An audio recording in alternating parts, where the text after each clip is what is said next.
নমস্কার, Bandita and mother's ব্লগে সকলকে স্বাগত জানাই। এই যে মা বিস্কুটের প্যাকেট কাটছে, ওদিকে রান্না বসিয়েছে।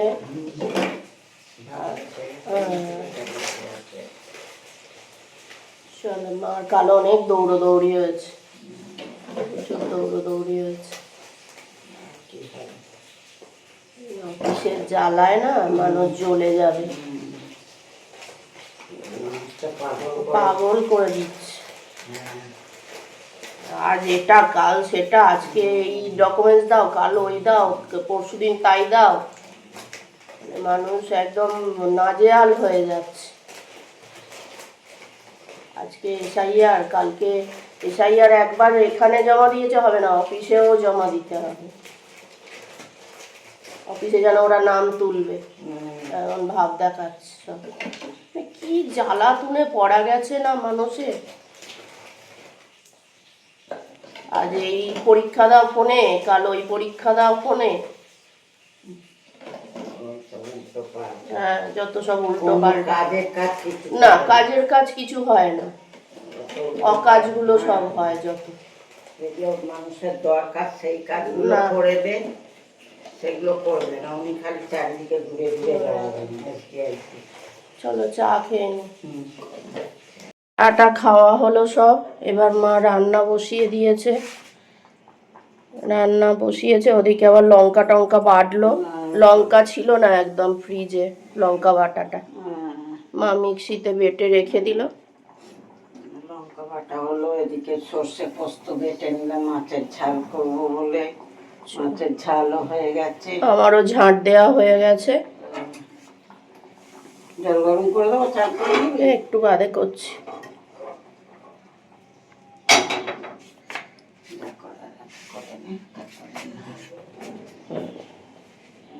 চলো,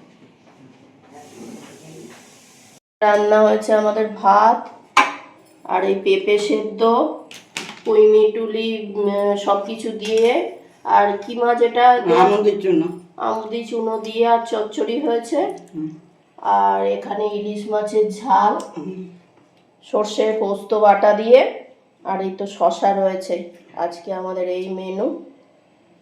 এদিকে মা খেতে বসে গেছে, খাওয়া প্রায় শেষের পথে, অফিস যাবে আবার। এবার আমি বসবো। অনেকটা পেঁপে সেদ্ধ আছে তো মামার জন্যে। আমি অনেকটা নিয়েছি।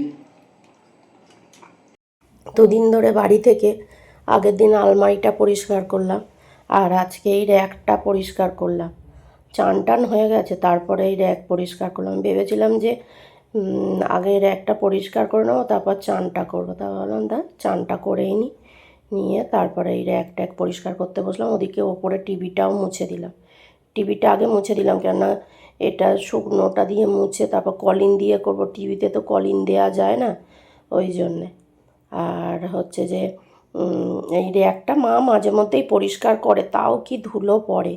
আসলে শীতকালে না সব জিনিসে খুব ধুলো পড়ে, যতই পরিষ্কার করে রাখা হোক না কেন। রোজ তো আর পরিষ্কার করা সম্ভব হয়ে ওঠে না, এত জিনিস সরিয়ে সংসারের সমস্ত কাজকর্ম করে তারপরে এত জিনিস সরিয়ে মার পক্ষে মোছা তো সম্ভবই হয় না।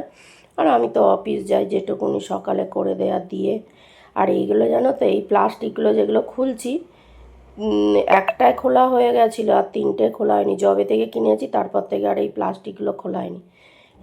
এই যে কাঁচের যে র্যাকটা, আর সেই র্যাকটায় হচ্ছে রং উঠে গেছে, কিন্তু ওই প্লাস্টিকগুলো আমাদের আর খোলা হয়নি।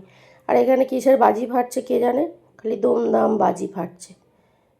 শুধু কিসের বাজি ফাটে এই সময়, আবার কি আছে অনুষ্ঠান কে জানে, বাজি ফাটছে। তা যাই হোক, ওই র্যাকগুলো পরিষ্কার করছে। আর দেখো না, নেল পলিশ কত জমেছে। নেল পলিশ আমার থেকে মায়ের বেশি আছে এখানে। আমার মা নেল পলিশ করতে খুব ভালোবাসে, আমি অত ভালোবাসি না। আর আমার তো হাতে নখ নেই, দাঁত দিয়ে কেটে অর্ধেক শেষ হয়ে গেছে। হাতে নখই নেই, পায়ে যেটুকুনি আছে তাও মাঝে মধ্যে কেটে ফেলি। ওই পায়েই নেল পলিশটা আমি পরি। তা যাই হোক, ওইগুলো সব গুছিয়ে রাখলাম। আর ওপরে ওই খাপ মতনটা রয়েছে, ওর মধ্যে শ্যাম্পু ট্যাম্পু আমারগুলো রেখেছিলাম। তা ওর মধ্যে দুটো খাপ ছিল, আর একটা সরিয়ে নিয়ে আমি আর একটা করলাম, খাপের মধ্যে নেল পলিশগুলো গুছিয়ে রাখলাম। এবার মা যখন পরিষ্কার করবে মারও খুব সুবিধে হবে সব এক জায়গায় করা। আর এটা না দুটো একই জিনিস কন্টেনারে রাখা, তা আমি কী করলাম একটার মধ্যে ঢেলে দিলাম, দিয়ে রেখে দিলাম একসঙ্গে। আর এদিকে দ্বিতীয়টাও আমার পরিষ্কার করা হয়ে গেছে, এবার সুন্দর করে গুছিয়ে রেখে দিলাম। এবার নিচেরটা পরিষ্কার করব, করে নিয়ে তারপরে রেস্ট নেব। আর দুদিন ধরে বাড়ি থেকে ভালোই ঘরদোরগুলো সুন্দরভাবে গুছিয়েও ফেললাম। বাড়ি না থাকলে এইসব কাজকর্ম হয়ও না। আর হচ্ছে যে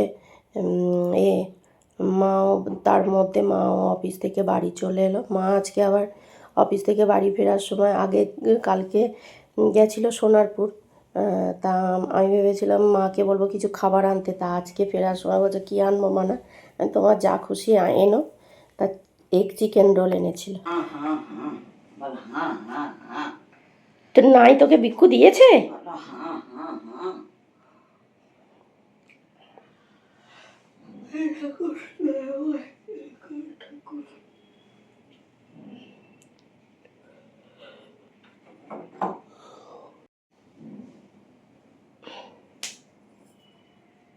দেখো পুতোর রাইকে মশা কামড়াচ্ছে।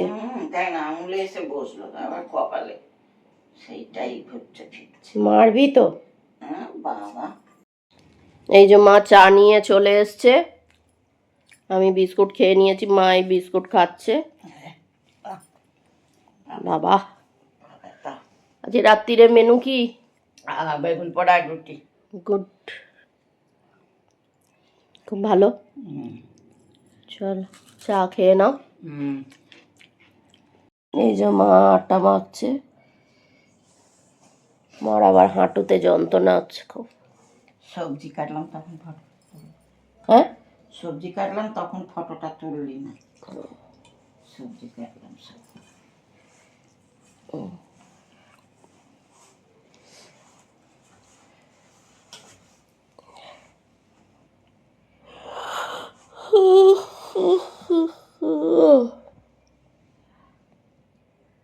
মা রুটি করছে, মার পায়ে খুব যন্ত্রণা হচ্ছে।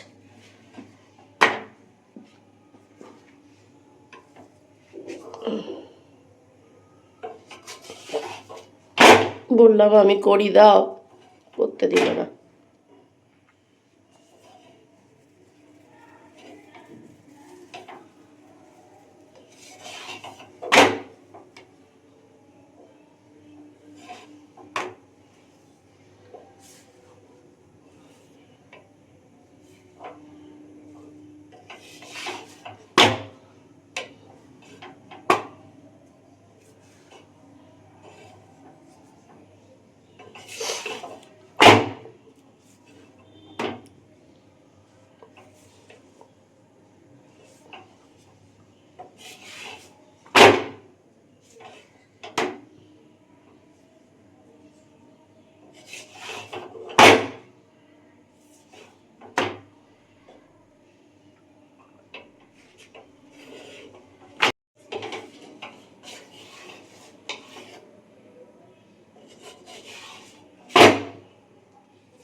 ফুলছে দেখো, টোপর টোপর হয়ে, পুরো টোপর টোপর হয়ে। তিনটে ফুলেছে, তিনটে ফুলেছে। মা রুটি করলেই ফোলে ওরম টোপর হয়ে।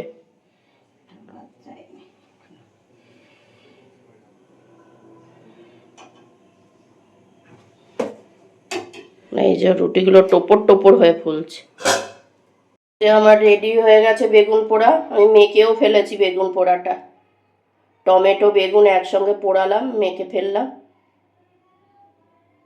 এসছেন খাবে বলে, এইখানটায় শুয়েছিল, ওর ছায়ের মধ্যে শুয়েছিল তো দেখতে পাইনি, অন্ধকার ওই জায়গাটা।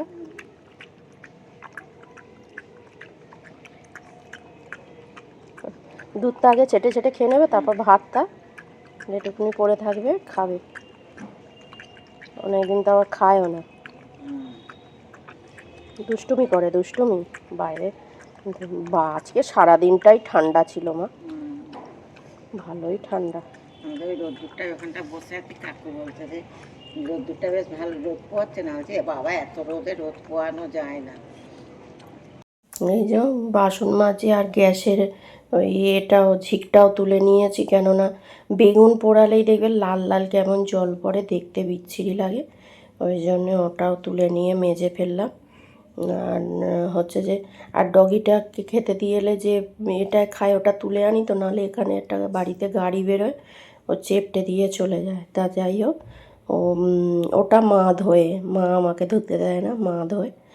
আর এই আমার বাসনও মাজা হলো। আর এই গ্যাসের নিচের দিকটাও ওই বেগুন পোড়ানো হয়েছে, সেই লাল লাল কিরম তেল তেল মতন একটা পড়ে না, ওদের বিচ্ছিরি একটা গ্যাসে দাগ হয়ে যায়। তাই এবারে যাই হোক তিনবার বেগুন পোড়া খাওয়া হয়ে গেল আজকে নিয়ে। বেগুন পোড়া খেতে বেশ ভালোই লাগে শীতকালে। পেঁয়াজ টমেটোটাও পুড়িয়ে নিয়েছি। পেঁয়াজ টমেটো দিয়ে ধনেপাতা দিয়ে খেতে খুবই ভালো লাগে। মা চুল মাজছে। হ্যাঁ, আর ডগিটার কথা বলো, খাওয়া শেষ হয়ে গেছে। ও বাবা খাওয়া শেষ হয়ে গেছে, মানা চলে আসছে দেখে ও আবার ওর কাছে হেলে হেলে চলে আসছে, ওর আদর খাবে। হ্যাঁ, ও রোজ আদর করতে, আজকে ভুলে গেছি, চলে এসছি, ও আবার আমার কাছে এগিয়ে এগিয়ে আসছে। পালিয়ে আসছে। আমি ঠান্ডা পড়েছে বলে পালিয়ে আসছি, ও এগিয়ে এগিয়ে আসছে। হ্যাঁ, আমরা ভুলে গেলে কি হবে, ও ভুলেছে নাকি? বলা জীব ও বলতে হ্যাঁ পারে না, না। আবার মার গায়ে গা ঘষে দিয়ে চলে গেল। ওটা রোজই করে ওটা। মার কাছে একটু যায়, মাকেও বলে, মা বলে মা মাথায় হাত দিয়ে আদর করে না, আমি আদর করে আবার এ করি, আর মার গায়ে গা ঘষে দিয়ে চলে যায়। আর যাই হোক, ভিডিওটা আজকে এখানেই শেষ করছি। তোমরা সবাই সুস্থ থেকো, ভালো থেকো, সাবধানে থেকো। আর ভিডিওটা যদি ভালো লেগে থাকে তাহলে লাইক করো, কমেন্ট করো, সাবস্ক্রাইব করো। দেখা হচ্ছে নতুন একটি ব্লগে।